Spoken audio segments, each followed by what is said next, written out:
আসসালামু আলাইকুম দর্শক, স্বাগত জানাচ্ছি আরটিভির দুপুরের সংবাদ। আপনাদের সঙ্গে রয়েছে আমি নীরা ফেরদৌস। আজ সন্ধ্যা ৭টায় জাহাঙ্গীরনগর বিশ্ববিদ্যালয় কেন্দ্রীয় ছাত্র সংসদ জাকসু নির্বাচনের ভোট ফলাফল ঘোষণার কথা জানিয়েছেন প্রধান নির্বাচন কমিশনার অধ্যাপক ডক্টর মনিরুজ্জামান।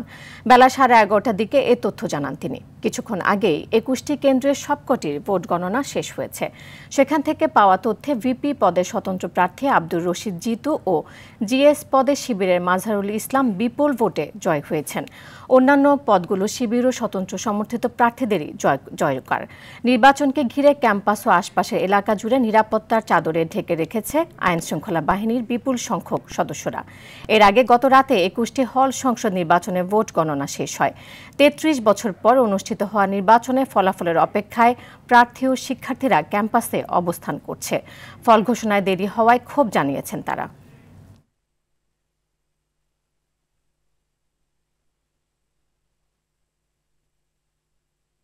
আমরা চেষ্টা করছি 3টায় রাখার জন্য, যে বললাম একটু আগে 7টা হল লাস্ট টাইম, এর আগেও ফলাফল দিতে পারে। যদি 3টার মধ্যে গণনা শেষ হয়ে যায় তাহলে আমরা চেষ্টা করবো 7টার আরও আগে ফলাফলটা ঘোষণা করার জন্য।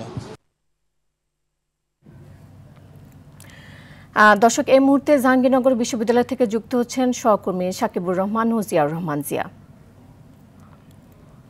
সাকিব, ভোটের ফলাফল তো সন্ধ্যায় প্রকাশ করা হবে, তো কোন পদে কারা বিজয়ী হচ্ছেন কিছু জানতে পেরেছেন কিনা জানাবেন আমাদের।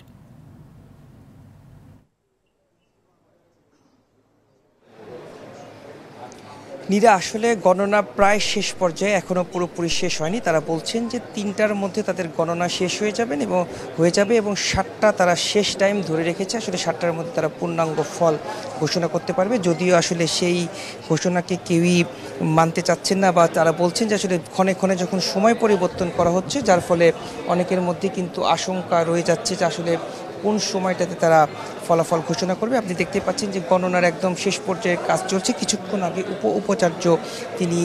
উপাচার্য তারা এই যেখানে ফলাফল ঘোষণার জন্য এবং যেখানে ভোট গণনা হচ্ছে সেখানে তারা পরিদর্শনে এসেছেন। সে উপাচার্য একটু আগে কথা বলেছেন, তিনি যেটি জানিয়েছেন যে তারা খুব দ্রুত এই কাজটি শেষ করতে চান, যেহেতু তাদের অদক্ষতা রয়েছে এবং হাতে গুনে ভোট গণনা করা হচ্ছে, যার ফলেই তাদের মূলত এত সময় লাগছে। সেজন্য সবাইকে একটু ধৈর্য ধরার আহ্বান জানিয়েছে। পাশাপাশি তারা দুঃখ প্রকাশ করেছে যে যেহেতু অনেক বেশি সময় লেগে গেল, 33 বছর পর নির্বাচন হচ্ছে, যার ফলে কিন্তু শিক্ষার্থীদের মধ্যে একটু অন্যরকম আগ্রহ ছিল আসলে কে কখন নাগাদ এই ফলাফল ঘোষণা হবে, কে এগিয়ে রয়েছে, সেই বিষয়গুলো তাদের জানার আগ্রহ ছিল। কিন্তু যেহেতু দীর্ঘ সময় পার হয়ে গেল, বৃহস্পতিবার ভোট শেষ হয়েছে বিকেল 5টায়, শুক্রবার আজ শনিবার, এখন পর্যন্ত গণনা শেষ হয়নি। শনিবার বিকেল 5টা পার হয়ে যাওয়ার পর আসলে 36 ঘন্টা পার হয়ে যাবে ফলাফল ঘোষণার সময়ের জন্য। কিন্তু তারপরে যখন তাদের এই ফলাফল ঘোষণা হচ্ছে না, সেটি নিয়ে তারা ক্ষোভ প্রকাশ করে বলছেন যে এই রকম অদক্ষ লোকদের কেন ভোট গণনার কাজ করার হলো, সেই বিষয়ে কিন্তু বিভিন্ন রকম প্রশ্ন তারা রাখছে। তবে সব মিলিয়ে বলা চলে যে 21টি হলের প্রায় শেষ পর্যায়ে আমরা বলতে পারি যে 19টি বা 20টি হলের গণনা শেষ হয়েছে। কিছুক্ষণের মধ্যে তারা কাজ শেষ করে 3টার মধ্যে পুরো ফলাফল রেডি করার পরে হয়তো বা জানানো যাবে যে কে এগিয়ে রয়েছে। যেহেতু হল ভিত্তিক তারা এখন পর্যন্ত কোনো ঘোষণা দেননি কোন হলে কে কতটি ভোট পেয়েছে, যার ফলে আসলে সুনির্দিষ্ট করে বলাটা একটু কঠিন যে কে এগিয়ে রয়েছে। তবে যতটুকু শোনা যাচ্ছে যে ভিপি পদে জিতু তিনি অনেকটা এগিয়ে রয়েছেন এবং জিএস পদে শিবিরের প্রার্থী তিনি অনেকটা এগিয়ে রয়েছেন, এইটুকুই আনঅফিসিয়ালি বলা যায়। কিন্তু অফিসিয়ালি যেহেতু তারা এখন পর্যন্ত কোনো তথ্য দেয়নি, যার ফলে কে কত ভোটে এগিয়ে রয়েছে, কে কতটি ভোট পেল, সেটি আসলে বলা কিছুটা মুশকিল। তো এই ছিল আমার কাছে সর্বশেষ। আরেক সহকর্মী রয়েছেন জিয়াউর রহমান জিয়া, তিনি জানাবেন পরিস্থিতি। জিয়া।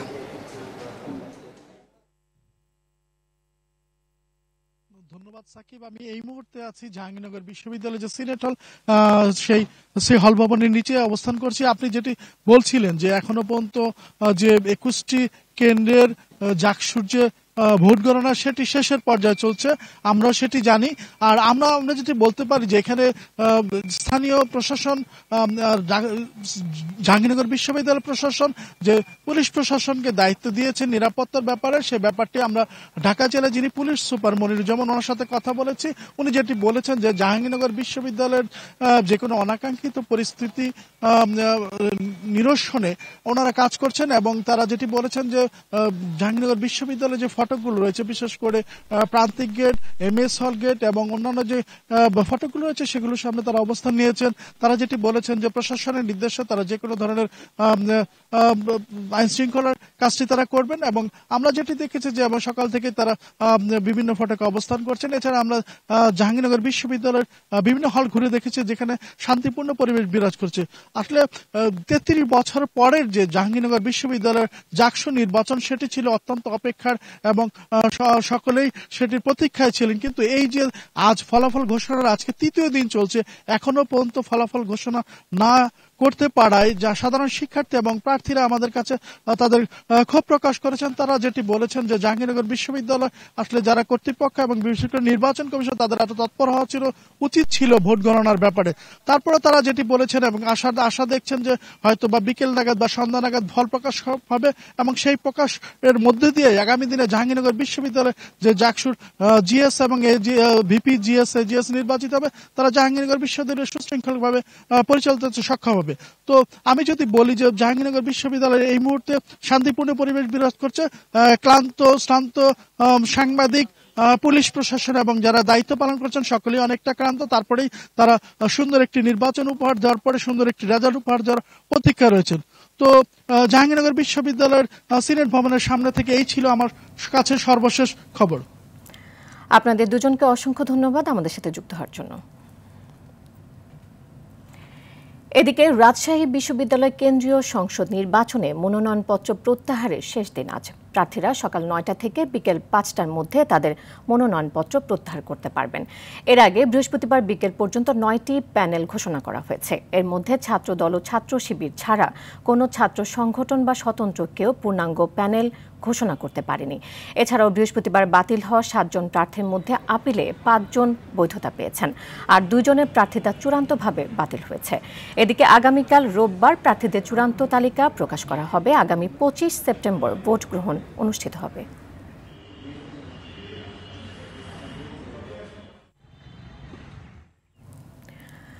ডাকসু নির্বাচনে ছাত্র দলের শোচনীয় পরাজয় ও জাকসু নির্বাচন থেকে সরে আসায় স্তম্ভিত বিএনপি। বিশ্ববিদ্যালয় প্রশাসন ও ছাত্র শিবিরের যৌথ কূটকৌশল এবং দলের সাংগঠনিক দুর্বলতার কারণে এমন ভরাডুবি বলে মনে করেন ডাকসুর সাবেক AGS নাজিমুদ্দিন আলম। রাজনৈতিক বিশ্লেষক অধ্যাপক ডক্টর নুরুল আমিন বেপারীর মতে বিএনপির রাজনৈতিক অদূরদর্শিতার কারণে তাদের ছাত্র সংগঠনের এই শোচনীয় পরাজয়। রুদ্র রফিকের রিপোর্ট। ঢাকা বিশ্ববিদ্যালয় কেন্দ্রীয় ছাত্র সংসদ ডাকসু নির্বাচনে ছাত্রদলের পরাজয় এবং জাহাঙ্গীরনগর বিশ্ববিদ্যালয় কেন্দ্রীয় শিক্ষার্থী সংসদ জাকসু নির্বাচন বয়কটের ঘটনায় বিব্রত বিএনপি। দলের পক্ষ থেকে আনুষ্ঠানিকভাবে কোনো প্রতিক্রিয়া না জানানো হলেও বিশ্ববিদ্যালয়ের নির্বাচন নিয়ে ষড়যন্ত্রের ইঙ্গিত দিয়েছেন কেন্দ্রীয় নেতারা। যেহেতু যাত্রা অনেক বছর পরে হয়েছে, কিন্তু ত্রুটি বিচ্যুতি ছিল।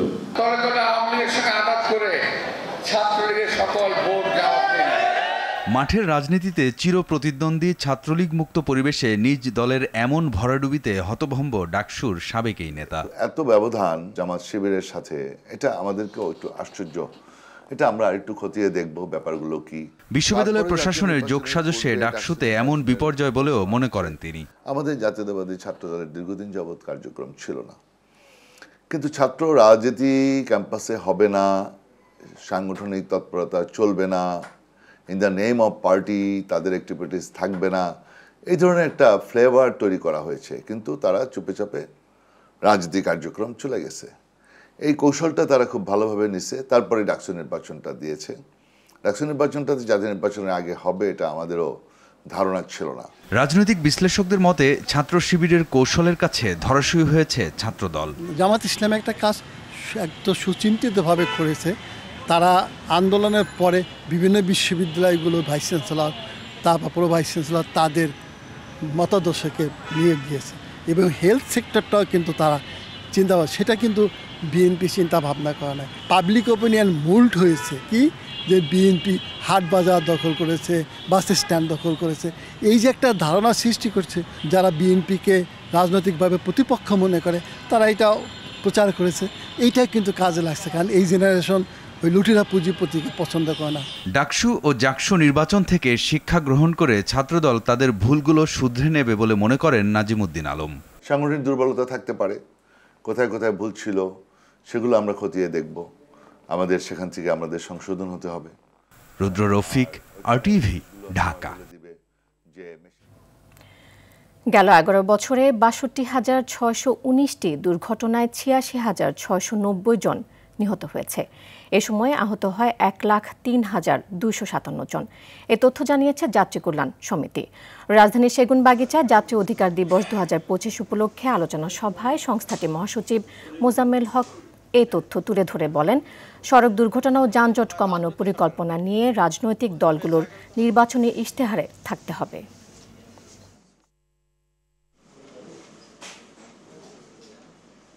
এগারো বছরে 62,619টি সড়ক দুর্ঘটনায় 86,690 জন নিহত হয়েছে, 1,53,257 জন আহত হয়েছে। দেশের মানুষকে মুক্তি দিতে আগামী জাতীয় সংসদ নির্বাচনে অংশগ্রহণকারী রাজনৈতিক দলসমূহের কাছে তাদের স্ব নির্বাচনী ইশতেহারে অন্তর্ভুক্ত করার জন্য আজকের আলোচনা সভা থেকে আমরা দাবি তুলছি। ময়মনসিংহের ভালুকায় 2 বাসের মুখোমুখি সংঘর্ষে 2 জন নিহত হয়েছে, আহত হয়েছে অন্তত 15 জন। সকাল 8টার দিকে ঢাকা ময়মনসিংহ মহাসড়কে তাসরিফ কটন মিলের সামনে এই দুর্ঘটনা ঘটে। পুলিশ জানায়, ঢাকাগামী শ্যামলী বাংলা পরিবহনের একটি বাস উল্টো পথে যাচ্ছিল। এ সময় ময়মনসিংহগামী আয়ান পরিবহনের আরেকটি বাসের সঙ্গে মুখোমুখি সংঘর্ষ হয়।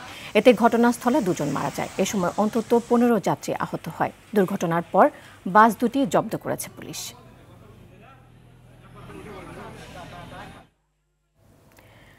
পিরোজপুর সরকারি মহিলা কলেজে পুরাতন ভবনে মৃত্যু ঝুঁকি নিয়ে চলছে পাঠদান কার্যক্রম। আবাসিক হলসহ কলেজের 3টি ভবনে দেখা দিয়েছে ফাটল। ঝুঁকিপূর্ণ হলেও নিরুপায় হয়ে কলেজটিতে শিক্ষা কার্যক্রম চালাচ্ছে সংশ্লিষ্টরা। কলেজের জায়গা সংকটের কারণে নির্মাণ করা যাচ্ছে না নতুন ভবন। দ্রুত এ নিয়ে ব্যবস্থা নেওয়ার দাবি শিক্ষক, শিক্ষার্থী ও অভিভাবকদের। পিরোজপুর থেকে শেখ রিয়াজ আহমেদ নাহিদের প্রতিবেদনে আরও জানাচ্ছেন আব্দুল হামিদ। 1,800 শিক্ষার্থী নিয়ে পাঠদান কার্যক্রম চলছে পিরোজপুর সরকারি মহিলা কলেজে। 1979 সালে প্রতিষ্ঠিত শিক্ষা প্রতিষ্ঠানটি এরই মধ্যে কুড়িয়েছে নানা সাফল্য। বর্তমানে কলেজটিতে একটি 3তলা ভবন, একটি 4তলা ও একটি 2তলা ভবন রয়েছে। দীর্ঘদিন সংস্কার না করায় উঠে গেছে ভবনের দেয়ালের রং, খসে পড়ছে পলেস্তারা, ফাটল দেখা দিয়েছে দেয়াল, ছাদ ও পিলারে। উপায় না থাকায় ঝুঁকিপূর্ণ ভবনেই চলছে শিক্ষার্থীদের পাঠদান। কলেজটির আবাসিক হলেরও একই দশা। ক্লাস করি তখন এমন হয়েছে যে ক্লাসের প্লাস্টার ভেঙে পড়ছে বা ফ্যানের পাখা দলতে দলতে ফ্যানের পাখা খুলে পড়ে গেছে। ক্লাস করতে তো অনেক ভয় লাগে। এই ভবনে যখন ক্লাস করতে শুরু করি দেখি ভবনে প্রত্যেকটা রুমে ভাঙা আর দেওয়াল ভেঙে ভেঙে পড়ে। সরকার তো এগুলো দেখতেছে না আমাদের সমস্যাগুলো। একটা ভবন আসছিল 6তলা, কিন্তু জায়গা সংকটের কারণে ভবনটা হইতে পারে না। কর্তৃপক্ষ সেইটাই দাবি জানাবো যে আমাদের যেন নতুন ভবন দেওয়া হয়। সম্প্রতি কলেজটি 6তলা বিশিষ্ট একটি বিজ্ঞান ভবন নির্মাণের অনুমোদন পেয়েছে, তবে জায়গা সংকটে শুরু হয়নি সেটির নির্মাণ কাজ। ক্লাস করা অত্যন্ত ঝুঁকি এবং উপর থেকে পানিও পড়ে এবং মাঝে মাঝে ভেঙে মেয়েদের গায়েও পড়ে। কলেজে শ্রেণীকক্ষে যথেষ্ট সংকট বিরাজমান। একাডেমিক ভবন 1 এবং 2 জরাজীর্ণ, ক্লাস করার উপযুক্ততা নাই। কলেজের পার্শ্বে 53% পতিত জমি আছে, যে জমি খাস জমি, যে জমিটি কলেজের নামে বরাদ্দ করলে কলেজে নতুন ভবন স্থাপন করার মাধ্যমে পুরাতন জরাজীর্ণ ভবন অপসারণ করে এই সমস্যা দূর করা যায়। দ্রুত কলেজের ঝুঁকিপূর্ণ ভবন সংস্কার ও নতুন ভবন নির্মাণে কার্যকর পদক্ষেপ নেওয়ার আহ্বান জানিয়েছেন কলেজ সংশ্লিষ্টরা। আব্দুল হামিদ, RTV। নিজেদের দ্বিতীয় ম্যাচে আজ শ্রীলঙ্কার বিপক্ষে মাঠে নামবে বাংলাদেশ। আবুধাবিতে ম্যাচ শুরু রাত 8:30টায়। প্রথম ম্যাচে হংকংকে বড় ব্যবধানে হারিয়ে ফুরফুরে মেজাজে থাকা বাংলাদেশ দল চাইবে সে ধারাবাহিকতা ধরে রাখতে। কোনো রান রেটের হিসেব নিকেশ নয়, পরের 2 ম্যাচ জিতে সরাসরি সুপার 4 নিশ্চিতের লক্ষ্য টাইগারদের। মাহফুজুল ইসলামের রিপোর্টে দেখুন বিস্তারিত। বড় জয়ে শুরু করা এশিয়া কাপের পরের ম্যাচের জন্য প্রস্তুত টিম টাইগার্স। দলের লক্ষ্য পরিষ্কার, তবে প্রতিপক্ষ শ্রীলঙ্কা বলেই কিনা বাংলাদেশ দলের সামনে আসছে অনেক হিসেব নিকেশ। লঙ্কানদের বিপক্ষে টি-20-র জয় পরাজয়ের পরিসংখ্যানে খুব একটা ব্যবধান না থাকলেও বড় মঞ্চের চাপ সামলানোর কঠিন চ্যালেঞ্জ আছে লিটনের দলের। তবে সে স্নায়ু চাপকে পেছনে রেখে বাংলাদেশ দলের লক্ষ্য পরের 2 ম্যাচে জয় নিয়ে সুপার 4-এর সব হিসেব নিকেশ মিলিয়ে ফেলার। আফগানিস্তান হোক বা শ্রীলঙ্কা হোক, ওদের যদি আমরা হারাই তাহলে তো রান রেটে কোনো কিছু আসে না। তো আগে থেকে যদি এরকম চিন্তাভাবনা এত জটিল করি, যদি কমপ্লিকেটেড করি, তাহলে নিজেদের উপর আলটিমেটলি প্রেশারটা ক্রিয়েট হয়। তো আমাদের যেটা প্রসেস আমরা ওটাই ফলো করার চেষ্টা করব। হংকং ম্যাচের একাদশ থেকে খুব একটা পরিবর্তনের সম্ভাবনা নেই, তবে লঙ্কানদের শক্তিমত্তা বিবেচনায় সেরা একাদশ মাঠে নামাবেন কোচ ফিল সিমন্স। এই ম্যাচে শেখ জায়েদ স্টেডিয়ামের উইকেটের সাথে টস হতে পারে বড় একটা ফ্যাক্টর। মাহফুজুল ইসলাম, RTV। স্মার্ট হোল্ডিং কার্ড না থাকলে শিশুদের ভর্তি করা যাবে না স্কুলে, মিলবে না ইউনিয়ন পরিষদের সেবা, বিয়ে দেওয়া যাবে না ছেলে মেয়েদের। এমন সব বিষয়ে ভয় ভীতি দেখিয়ে টাঙ্গাইলের কয়েকটি ইউনিয়ন থেকে নেওয়া হচ্ছে 100 থেকে 1000 টাকা। ব্যক্তি সেবা বৃদ্ধির লক্ষ্যে এই উদ্যোগ নেওয়া হয়েছে বলে বলেছেন ইউপি প্রশাসক। উপজেলা নির্বাহী কর্মকর্তা বলছেন, এমন সিদ্ধান্তে ঊর্ধ্বতন কর্তৃপক্ষের পরামর্শ নেওয়া হয়নি। টাঙ্গাইল প্রতিনিধি কামাল হোসেনের রিপোর্ট, জানাচ্ছেন সাকিব আল হাসান। গেল বছরের 5 আগস্ট সরকার পতনের পর টাঙ্গাইলের ঘাটাইল উপজেলার রসুলপুর ইউনিয়ন পরিষদের দায়িত্ব পান উপজেলা সমাজসেবা কর্মকর্তা হান্নান সরকার। ইউপি সদস্য স্থানীয় রাজনৈতিক নেতাকর্মীদের সমর্থনে জন উন্নয়ন শক্তি নামক একটি সংগঠনকে দায়িত্ব দেন ট্যাক্স আদায় ও স্মার্ট হোল্ডিং কার্ড বিতরণের। ইউনিয়নটিতে ঘর আছে অন্তত 5000। ইউপি প্রশাসকের যোগসাজশে স্মার্ট হোল্ডিং কার্ড দেওয়ার নামে প্রতি ঘর থেকে সংগঠনটিকে আদায় করছে 100 থেকে 1000 টাকা।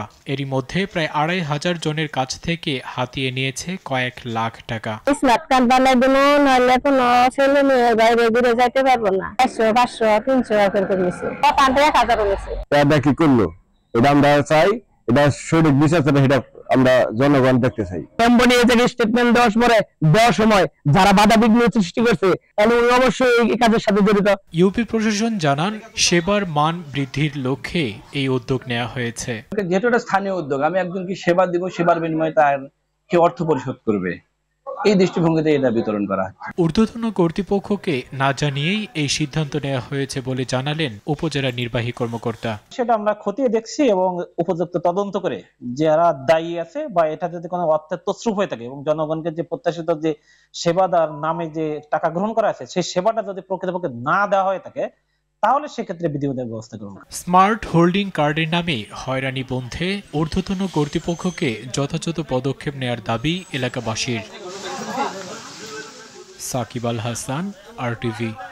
ভারতে শুরু হয়েছে সরকার বিরোধী জেনজি বিক্ষোভ। বিভিন্ন দাবিতে একাধিক রাজ্যে রাস্তায় নেমে এসেছে শত শত মানুষ। গেল মঙ্গলবার চাকরি প্রত্যাশীদের আন্দোলনে অচল হয়ে পড়ে বিহারের বিভিন্ন এলাকা। এরপর উত্তাল হয়েছে দেশটির আসাম রাজ্য। বুধবার রাজ্যটির তিনসুকিয়া জেলায় মোরান সম্প্রদায়ের প্রায় 20,000 মানুষ আন্দোলনে যোগ দেয়। তাদের দাবি, অবিলম্বে মোরানদের তফসিল উপজাতি মর্যাদা দিতে হবে। আজ প্রধানমন্ত্রী নরেন্দ্র মোদীর আসাম সফরের কথা রয়েছে। সফরের আগে এই বিক্ষোভ দেশটির রাজনৈতিক নেতা ও সরকারকে ভাবিয়ে তুলেছে।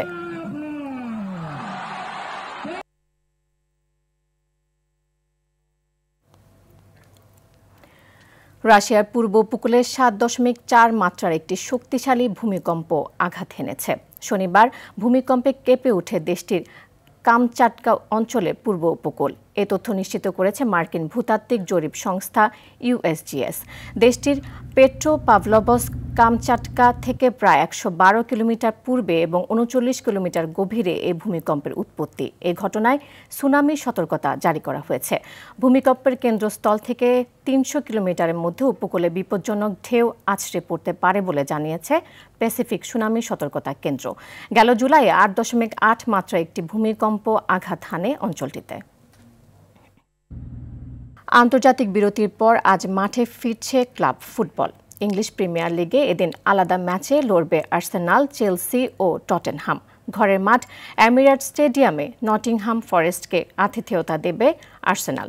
ম্যাচ শুরু বিকেল 5:30টায়। রাত 8টায় এভারটনে মুখোমুখি হবে অ্যাস্টন ভিলা। 10:30টায় লড়বে ওয়েস্ট হাম ও টটেনহাম, আর রাত 1টায় চেলসি খেলবে ব্রেন্টফোর্ডের মাঠে।